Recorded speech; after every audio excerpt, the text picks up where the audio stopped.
আসসালামু আলাইকুম রহমতুল্লাহি ওবরাকাত। মুমিনদের জন্য তিনটি সদাচরণ অত্যন্ত গুরুত্বপূর্ণ।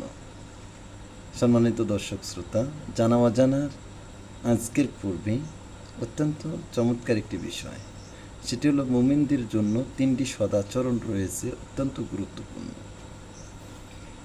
যাই হোক, যারা আমার ভিডিওগুলি নিয়মিত দেখেন এবং পরবর্তীতে আমাকে লাইক এবং কমেন্ট করে পাশে থাকেন, সবার জন্য আন্তরিক মোবারকবাদ ও সালাম। সকলেই আশা করি ভালো থাকবেন। সেই সাথে আমার চ্যানেলটাকে সাবস্ক্রাইব করে আপনার পাশে থেকে সুযোগ করে দিবেন, যেন আরও এরকম সুন্দর সুন্দর অজানা কিছু বিষয় আপনাদের সামনে তুলে ধরতে পারি। যে বিষয়টি হচ্ছে, মুমিনদের জন্য যে তিনটি সদাচরণ রয়েছে, এটি বর্ণনা করেছেন হযরত ইয়াহইয়া ইবনে মুআজ রাজি রাহিমাহুল্লাহ।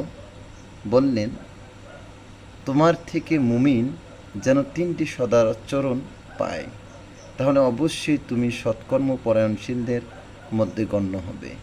একটি হলো, তাদের যদি কোনো উপকার করতে না পারো তাহলে ক্ষতি করিও না।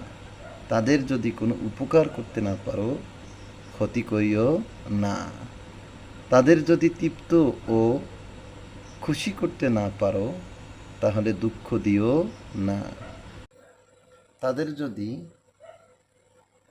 যদি প্রশংসা করতে না পারো তাহলে দোষ বলে বাড়াইও না। এই তিনটি অপশন অত্যন্ত গুরুত্বপূর্ণ। আমরা মনে রাখব, সৎ আচরণ এটা স্বর্গে উপনীত করে, অসৎ আচরণ মানুষকে ধ্বংস করে দেয়। তাই জাতির সঙ্গে সদাচরণ করার চেষ্টা আমরা করে যাব ইনশাআল্লাহ।